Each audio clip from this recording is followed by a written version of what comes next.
Assalamualaikum sahabat Bang Umay Channel. Semoga sentiasa mendapat rahmat daripada Allah Subhanahu wa taala. Baru-baru ini kita digemparkan dengan satu berita, yang mana berita ini luar biasa, guys. Satu video yang menunjukkan ceramah Bapak Presiden kita, iaitu Bapak Prabowo di Parlemen Turki, di acara di Turki. Sebagai anak muda, pahlawan saya, ikon saya adalah Mustafa Kemal Atatürk.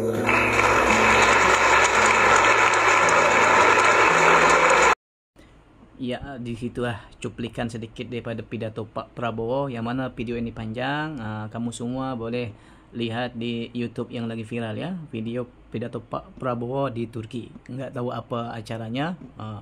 Cuma video ini sangat mengagetkan kita semua, ya, sangat mengejutkan, terutama orang-orang Islam, yang mana seorang pemimpin seperti Pak Prabowo boleh mengidolakan seseorang yang kita dari kecil dengar orang ini jahat, ya, pemimpin yang kejam, yang sebab dia runtuhnya pemerintahan Utsmaniyah, kekhalifahan Utsmaniyah runtuh disebabkan orang ini.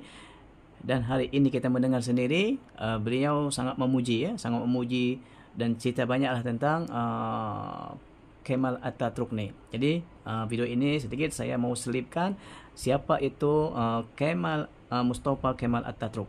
Tonton video ini sampai habis dan jangan salah faham, guys. Semoga anak cucu keturunan kita tidak salah mengidolakan seseorang pemimpin.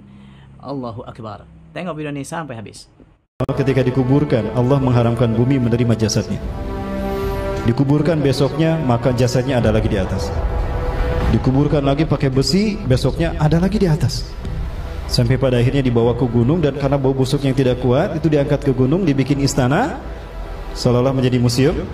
Ya, makamnya itu dibikin marmer sehingga nempel jasad peti matinya di marmer juga, nempel dengan marmer yang beratnya tonan ke bawah. Jadi tidak bergeser jasadnya. Dan itu tidak diterima oleh bumi, bayangkan.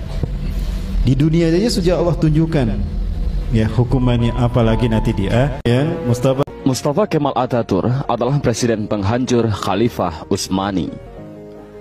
Dialah presiden pertama dari Republik Turki sekuler.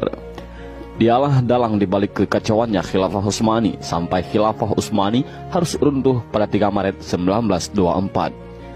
Dan ketika Mustafa Kemal Atatürk berkuasa di Turki, dia menjadi diktator pertama di dalam dunia Islam.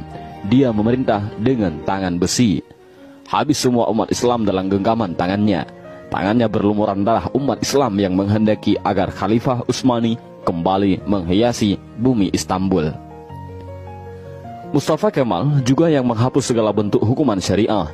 Dia yang menghapus hukum potong tangan bagi pencuri, hukum rajam bagi penzina, hukum qisas bagi pembunuh, lalu digantinya dengan hukum penjara.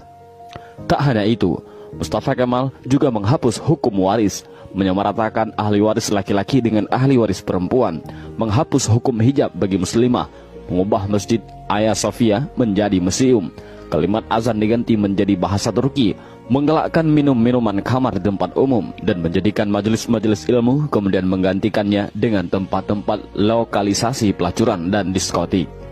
Tak hanya mengubah sistem pemerintahan Turki yang Islami menjadi sekuler, Mustafa Kemal juga memiliki sifat sombong sebagaimana Firaun. Dalam suatu kesempatan, Mustafa Kemal berpidato di hadapan para tentara ex-tentara khilafah.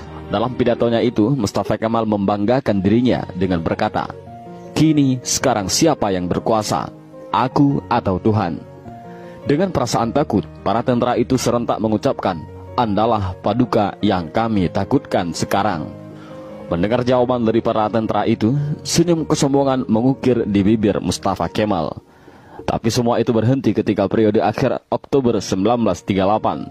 Saat itu, Mustafa Kemal awalnya menderita penyakit kulit, namun Mustafa Kemal menderita penyakit tambahan, yakni malaria, lever, dan penyakit kelamin. Dokter pribadinya pun memberi salep dan dioleskan di kulitnya yang luka karena garukan dari kukunya. Dr. Abdullah Azzam dalam bukunya Al-Munaratul Mafkudah menjelaskan prosesi ajal Mustafa Kemal Atatürk yang sangat mengerikan.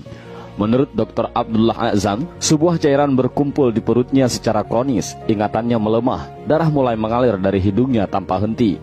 Untuk mengeluarkan cairan dalam tubuhnya, dokter pun menusuk jarum di perutnya. Tapi hasilnya perutnya membusung dan kedua kakinya membengkak. Wajahnya pun menjadi pucat pasi dan terlihat seperti tengkorak. Mustafa Kemal yang sedang sakit menderita itu, kesehariannya dilengkupi rasa panas yang luar biasa. Bahkan, gatal-gatal dari tubuhnya semakin menjadi-jadi, hingga dia merasa tak tahan lalu menjerit sampai terdengar di seluruh istana. Para pekerja istana sangat ketakutan. Ketika Mustafa Kemal sudah menjerit karena kesakitan, badannya yang panas hingga melebihi suhu normal membuatnya tak mau masuk istana. Dia meminta dibawa ke tengah-tengah laut untuk menurunkan suhu tubuhnya, tapi suhu tubuhnya selalu naik dan malah panas. Syekh Dr. Said Husin Al-Afani dalam kitabnya Al-Jaza min Jinsil Amal mengisahkan bahwa sebenarnya Mustafa Kemal sudah mulai menderita kanker hati pada tahun 1936. Tapi anehnya para dokter yang mendiagnosa baru mengetahui Mustafa Kemal terkena kanker hati pada tahun 1938. Dan puncaknya, pada pagi hari tanggal 10 November 1938, Mustafa Kemal dinyatakan mati oleh tim dokter. Sakratul maut yang amat mengerikan bagi pengkhianat dan penghancur Khalifah Utsmani. Bahkan ketika akan proses pemakaman pun, para ulama Turki menolak untuk menyolatkan jenazah busuk Mustafa Kemal. Baru di hari ke-9, atas desakan dan permintaan dari adik perempuan Mustafa Kemal, barulah para ulama dan rakyat Turki mengkafani, menyolatkan dan menguburkan Mustafa Kemal. Tapi, naas, ketika jenazahnya akan dimasukkan ke bumi, jenazahnya terlempar ke atas. Para penziarah dibuat repot oleh hal ini. Untuk para ulama sepakat untuk menimbun jenazah Mustafa Kemal dengan bebatuan di bukit di Ankara. Baru setelah 15 tahun matinya Mustafa Kemal, jenazahnya kembali untuk dikubur. Tapi lagi-lagi, bumi menolak jenazah Mustafa Kemal. Hingga akhirnya, jenazah Mustafa Kemal dimasukkan ke dalam Museum Etnografi di Ankara, Turki. Jenazahnya ditimbun dengan bebatuan marmer yang bobotnya sampai 44 ton. Dan jika Anda pergi ke Museum Etnografi di Turki untuk melihat makam Mustafa Kemal, para pemandu museum pasti akan menyemprotkan parfum yang paling wangi ke pakaian Anda. Sebab, jika Anda sudah mendekati makam Mustafa Kemal, pasti akan tercium bau yang lebih busuk dari bangkai. Pihak museum pun mengakui, jika sumber bau busuk itu bukan dari WC ataupun septic tank yang bocor, melainkan di areal makam Mustafa Kemal Atatürk. Kisah ini memberikan i'tibar, seperti kata beberapa ulama.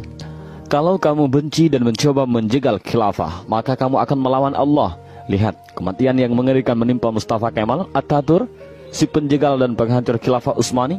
Aroma bau yang keluar dari makam Mustafa Kemal adalah cara Allah memperingatkan kepada siapa saja yang mencoba sombong dengan kekuasaannya dan melawan syariatnya. Maka dia akan mendapatkan kematian yang terhina.